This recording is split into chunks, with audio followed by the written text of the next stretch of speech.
Hi అండి, నమస్తే. నేను మీ Jyothirmayi. Welcome to Kiran Jo kitchen. ఇవాల్టి special recipe palak pulao.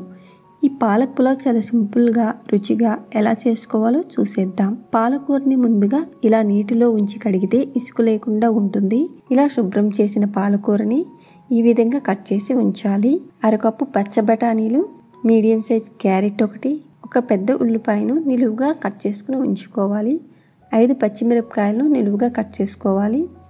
1 table spoon అల్లం వెల్లుల్లి పేస్ట్, 1 బిర్యానీ ఆకు, 1 అనాస పువ్వు, 3 యాలకులు, 1 బడి ఇలాచి, జాపత్రి చిన్న ముక్క, లవంగాలు 3, మిరియాలు 5, దాల్చిన చెక్క 1 ఇంచ్, 1 టీ స్పూన్ షాజీరా, 1 కప్పు రైస్ని అరగంట పాటు నానబెట్టి ఉంచాలి. ఇప్పుడు స్టవ్ పైన కుక్కర్ పెట్టి కుక్కర్లో 1 టేబుల్ స్పూన్ నెయ్యి, 2 టేబుల్ స్పూన్ల నూనె వేసుకోవాలి. నూనె వేడయ్యాక ముందుగానే తీసుకున్న మసాలా దినుసులను వేసుకోవాలి. ఈ మసాలా దినుసులు అర నిమిషం పాటు ఫ్రై చేసుకోవాలి. ముందుగా కట్ చేసి ఉంచిన ఉల్లిపాయ ముక్కలను, పచ్చిమిరపకాయలను వేసుకోవాలి. ఈ ఉల్లిపాయలు ట్రాన్స్పరెంట్గా అయ్యే వరకు ఫ్రై చేసుకోవాలి. మరి గోల్డెన్ బ్రౌన్ కలర్ రావాల్సిన అవసరం లేదు. ఇలా బాగా వేగి ట్రాన్స్పరెంట్గా వస్తే సరిపోతుంది. ఇలా వేగిన తరువాత ఇందులో 1 టేబుల్ స్పూన్ అల్లం వెల్లుల్లి పేస్ట్ వేసుకోవాలి. ఈ అల్లం వెల్లుల్లి పేస్ట్ పచ్చి వాసన పోయే వరకు ఫ్రై చేసుకోవాలి.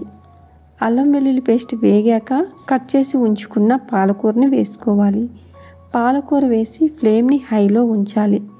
ఇవి మొత్తం కలిసేలా బాగా కలుపుకోవాలి. ఇప్పుడు విజిల్ లేకుండా మూత పెట్టి కుక్ చేసుకోవాలి. కట్ చేసి ఉంచిన క్యారెట్ ముక్కలు, పచ్చి బఠానీ వేసుకోవాలి. వీటిని మరోసారి కలుపుకోవాలి.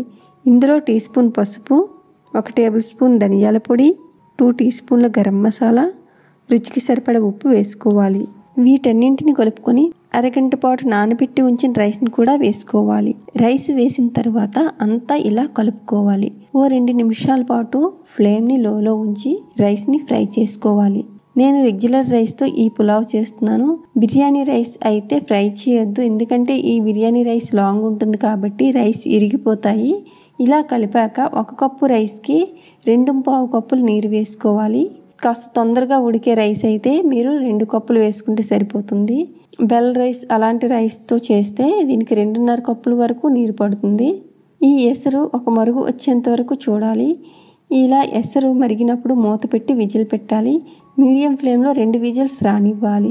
2 విజిల్స్ వచ్చాక స్టవ్ ఆఫ్ చేసుకోవాలి. స్టవ్ ఆఫ్ చేసిన 10 నిమిషాల వరకు మూత ఓపెన్ చేయకూడదు. వేడిగా ఉన్నప్పుడు గరిటె పెట్టి కలిపిన ఈ పులావ్ అనేది ముద్దగా వచ్చేస్తుంది.